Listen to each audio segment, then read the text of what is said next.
अच्छी तरह से पता था कि अगर अरमान एक बार फिर पुराना डेविल बन चुका है तो रात को उसके नाइटमेयर जरूर आएंगे।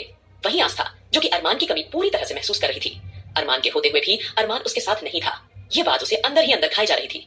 तब उसने गहरी सांस ली और मन ही मन बोली थी, कान्हा जी, आपको ऐसा नहीं करना चाहिए था। आपको हमारे पति को हमें लौटा दीजिए। कान्हा जी, ऐसा मत कीजिए। आस्था कितनी ही देर तक रोती रही, और क्योंकि आस्था भले ही 15 दिन अरमान से दूर रही थी, लेकिन अब अपने कमरे में आने के बाद अरमान को याद करते करते आस्था की आंखें पूरी तरह से दर्द में थीं। वह जानती थी कि अंश इस वक्त नानी माँ के पास है, और थोड़ी देर वह अरमान थोड़ी देर इस कमरे के बाद वह नानी माँ के पास चली जाएगी। लेकिन अब कमरे में आने के बाद उसकी यादें पूरी तरह से ताजा हो उठी थी। किस जगह, कहां कहां वह लोग एक दूसरे से प्यार किया करते थे, और जाने से पहले उन्होंने कितना सारा प्यार किया था। आस्था बाद में वॉशरूम में गई। वॉशरूम में कितने ही रोमांटिक मोमेंट उन्होंने साथ में गुजारे थे। हाँ, कुछ कड़वी यादें भी उस वॉशरूम से जुड़ी हुई थी। एक एक करके सब आस्था को याद आने लगे, और कितनी ही देर तक वह कभी बालकनी में खड़ी होती है तो कभी बेड पर बैठी है, कभी बैठकर चेहरे को देखती, और फिर in the last Aastha bed के बिल्कुल नीचे की साइड कोने पर बैठ गई थी, और नीचे फर्श पर बैठने के बाद लाचारी से सारी जगह देखने लगी थी। यह कमरा उसका होकर भी आज उसका नहीं था। फिलहाल इस बीच आस्था को रोते धोते पूरा 1 घंटा हो चुका था, लेकिन अब क्योंकि वह काफी देर से कमरे में इधर उधर टहल रही थी और उसके दिमाग में उसकी पुरानी यादें चल रही थी, तो अब उसकी आंखें अचानक बोझिल होने लगीं, और नीचे फर्श पर बैठे ही बेड के कोने से पर उसने अपना सिर रख दिया था, और कब उसकी आंख लग गई उसे एहसास नहीं रहा। वहीं पूरे 2.5 घंटे बाद एक बार फिर अरमान की आंखें खुल गई। अरमान तुरंत अपना सिर पकड़कर बैठ गया, और उसने तुरंत अपनी घड़ी का वक्त देखा कि अभी रात के 11 बज रहे थे। उसने अपने पास में लेटे हुए दादाजी को देखा, और फिर सोने से पहले जो सारी बातें ध्रुव ने उसे बताई थी, एक एक करके एक बार फिर अरमान की आंखों के सामने आ गए थे। और साथ ही साथ दादाजी ने जो आस्था को लेकर उसे एक कहानी सुनाई थी, वह भी उसके दिमाग में आने लगी थी, और वह सोचने लगा, वजह चाहे कुछ भी हो, लेकिन उसे लड़की को इस तरह से अरमान सिंघानिया पर हाथ नहीं उठाना चाहिए था। फिलहाल अरमान के लिए अपनी हॉस्पिटल में रुके रहना बहुत ही ज्यादा मुश्किल हो चुका था।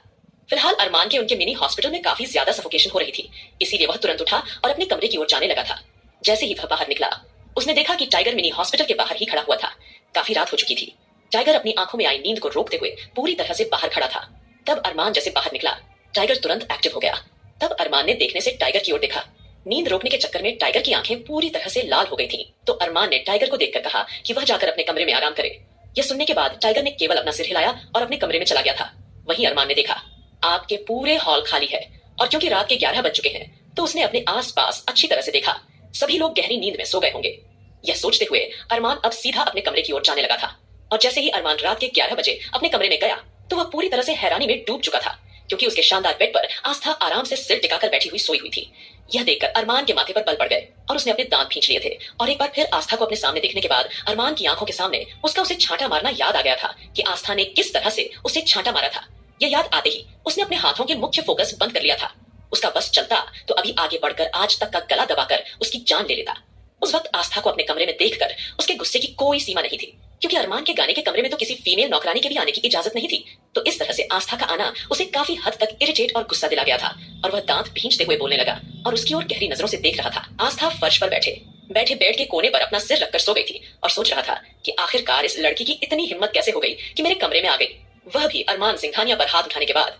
आखिरकार मेंशन में क्या इस लड़की को यह नहीं पता कि सिंघाने मेंशन में किसी का भी आना अलाउ नहीं है? अब अरमान आस्था को इतने सुकून से सोते हुए देखकर तुरंत आगे बढ़ा। उसका दिल तो किया कि वह तुरंत आगे बढ़कर आस्था का हाथ पकड़े और उसे जगा दे, लेकिन जैसे ही उसने अपना हाथ आगे बढ़कर आस्था को छूने के लिए आगे किया, तुरंत उसने अपने हाथ वापस खींच लिया, क्योंकि एक लड़की को इस तरह से छू नहीं सकता था। अरमान सिंघानिया को लड़कियों से एक अलग की तरह की चिढ़ थी, और आस्था को सामने देखने के बाद उसकी चिढ़ और ज्यादा बेकाबू होती जा रही थी। तब उसने थोड़ा तेज आवाज में, लड़की उठो, यहां से जाकर सो रही हो तुम, आवाज लेकिन कड़क अंदाज में यह कहा। आस्था टस से मस नहीं हुई, क्योंकि एक तो वह बहुत ही ज्यादा स्ट्रेस में थी, ऊपर से वह एक लंबा सफर तय कर आई थी, तो वह एक गहरी नींद में सोई हुई थी, तो उसे आर पार की आवाज उसके कानों तक सुनाई ही नहीं दी। लेकिन अरमान इतने कड़क अंदाज में बोलने के बाद भी अब मैं पूरी तरह से हैरान हो गया और सोचने लगा, यह लड़की क्या पागल है? इसे क्या मेरी आवाज सुनाई नहीं दे रही है? और इसका वह बच्चा कहाँ है? इतने छोटे बच्चों को छोड़कर यह इस कमरे में क्या कर रही है? तभी अरमान तुरंत वापस दरवाजे के पास गया, दरवाजा खोला और आसपास देखने लगा कि शायद उसे ध्रुव, आकाश, सुमित या कोई भी दिख जाए, जिससे वह इस लड़की को उठा सके और यहाँ से बाहर निकल सके। लेकिन उसे कोई भी दिखाई नहीं दिया, और एक बार इस चक्कर में अरमान सही से दरवाजा बंद नहीं कर पाया और सीधा एक बार फिर आस्था के पास आया, और तब उसने देखा कि साइड की टेबल पर एक गिलास रखा हुआ है। तो अरमान तुरंत इरिटेट होते हुए वह गिलास उठाया और आस्था के ठीक बराबर में छोड़ दिया। लेकिन गिलास टूटने की आवाज के बाद भी आस्था की नींद नहीं खुली। अब यह देखकर तो अरमान पूरी तरह से इरिटेट हो रहा था, ऊपर से आस्था का छांटा मारना और इस बात के लिए उसे एग्री होना कि सब लड़कियां अब यहीं रहेंगी, ये अंदर अंदरों से काफी ज्यादा परेशान कर रहा था। क्योंकि अरमान ने आज तक अपना फैसला नहीं बदला था। लेकिन अब ध्रुव ने जब और साथ ही साथ दादाजी ने जब से उसे यह बताया कि इस लड़की की जिम्मेदारी अरमान ने ली है और नानी माँ उसकी बेटियों की जरूरत है, वह अरमान के लिए एंटीडोट बनाने के लिए, तब मजबूरी में उसने होने वहां रहने की इजाजत दे दी थी। लेकिन अब आस्था का यह कमरे में होना उसे वह बहुत इरिटेट कर रहा था कि कोई इतनी बुरी तरह कैसे सो सकता है। क्या इस लड़की को मेरी आवाज सुनाई नहीं दे रही है? अब अरमान एक बार फिर झल्लाते हुए बोला, ए लड़की उठो, यहाँ क्यों सो रही हो तुम? नौकर और सर्वेंट्स के रूम अलग हैं, तुम्हें इस तरह से यहाँ नहीं सोना चाहिए, ये मेरा कमरा है, उठो। आस्था को तो घोड़े बेचकर सोने की आदत थी और वैसे भी वह काफी थकी हुई थी और देर से सोई थी, इसीलिए अरमान की आवाज सुनकर भी वह महसूस ही नहीं कर पा रही थी। अब आस्था को उठते हुए न देखकर अरमान रुका और बोल, यह मैं क्या कर रहा हूँ? मुझे हो क्या गया है? मैं इस लड़की को इतनी इजी तरीके से उठाने की कोशिश कर ही क्यों रहा हूँ? ये सोचते ही अचानक अरमान तिरछा सा मुस्कुराया और बोला, मुझ पर हाथ उठाया ना तुमने, आज तुम डेविल की झलक देखोगी।